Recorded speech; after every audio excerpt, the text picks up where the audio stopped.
Professeur Pierre Carli, bonsoir. Vous êtes médecin-chef du SAMU de Paris. Vous étiez en première ligne vendredi soir pour venir en secours aux quelques 200 blessés. Alors racontez-nous comment ça s'est passé. D'abord, comment vous a-t-on prévenu et où vous-même étiez-vous Monsieur Tarlet, c'est notre métier. On est les équipes du SAMU, les équipes des pompiers. C'est-à-dire que lorsqu'il y a un événement de cette envergure, mais aussi au quotidien, notre travail, c'est d'être devant, de secourir, mais surtout de soigner pour nous, équipe médicale, les victimes et les blessés. Cette soirée, en fait, elle a commencé le matin. Parce que le matin, nous répétions l'exercice, exactement le scénario qui s'est produit le soir. Attendez, le matin, vous aviez un exercice oui.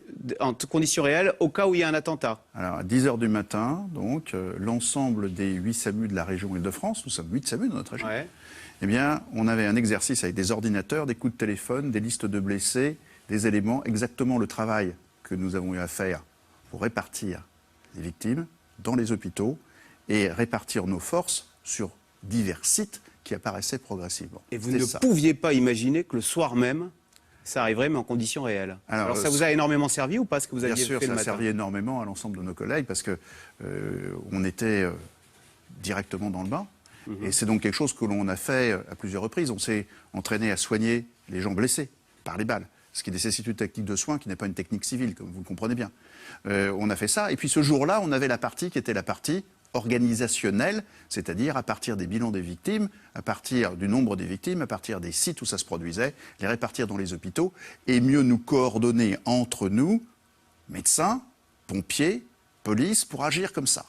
Donc voilà, la journée elle démence comme ça. Et à 10 h du matin, donc, c'est un exercice qui est inopiné, c'est-à-dire qu'il y a très peu de gens prévenus.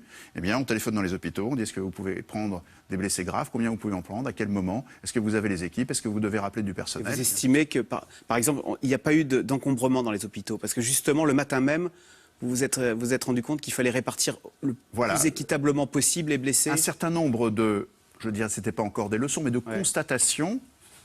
Eh bien, elles vont être appliquées dès le soir même, parce que ceux qui étaient le matin à l'exercice, une grande partie de ceux-là vont se retrouver sur le terrain et à la régulation médicale du SAMU le soir. Ça, c'est l'exercice, mais quand on est confronté sur place, d'abord, vous êtes généralement confronté à des accidents de la route. Quand des accidents par balle, des scènes de guerre, vous n'y êtes pas confronté, vous n'avez pas forcément les équipements pour ça.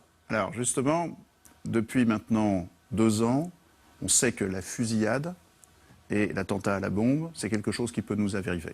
D'ailleurs, au mois de janvier, on a bien compris que c'était un début. Et donc, on a préparé nos équipes. On a préparé nos équipes avec des gens qui savent faire. On n'invente pas tout. Avec des médecins militaires qui étaient en Afghanistan. Avec l'expérience de nos collègues dans d'autres pays. Israël, l'Espagne, l'Angleterre, où il y avait eu ce type d'attentat. Et donc, on a préparé la technique médicale et l'organisation. Et on s'est préparé à ça avec énormément de sérieux, beaucoup d'implications. Évidemment, vous ne le savez pas, évidemment, on ne le dit pas. Mais ça a été fait. Ça a été fait parce que prendre en charge ces blessés graves, c'est pas du tout prendre en charge un accident de la route. Et donc il y a une technique de soins particulière. Je ne vais pas vous expliquer le détail médical, mais vous allez bien le comprendre. C'est l'hémorragie qui tue très vite. Et un certain nombre de ces hémorragies, on peut les sauver si on sait le faire. Hélas, pas toutes. Mais on peut en sauver plusieurs.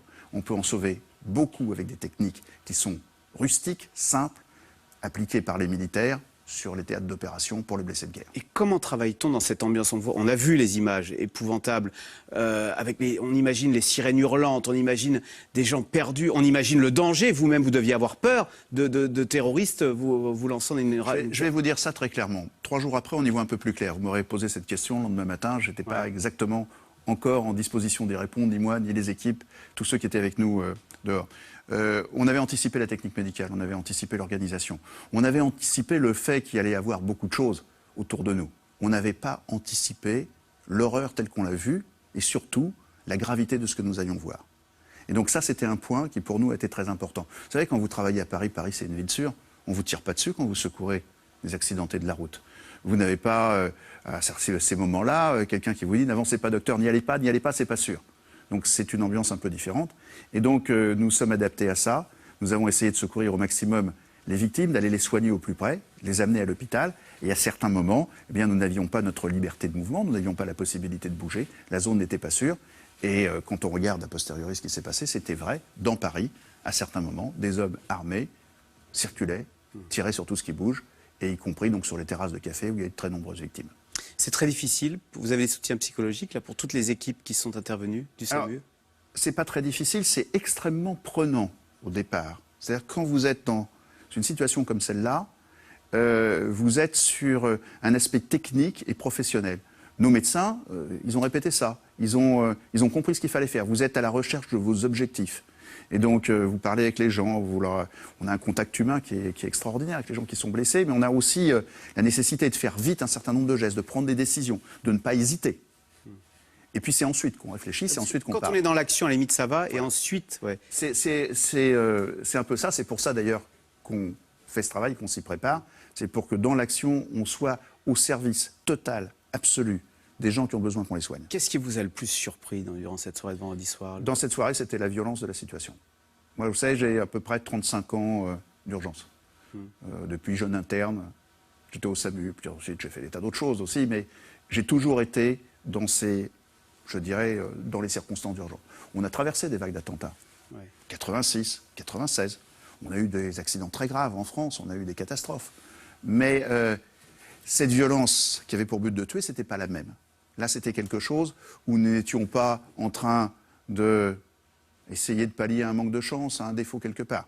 C'était s'opposer à la volonté de tuer, à la volonté sur le terrain de faire le maximum de dégâts humains. C'est ça que nous avons. Et ça, c'est un peu inhabituel pour nous.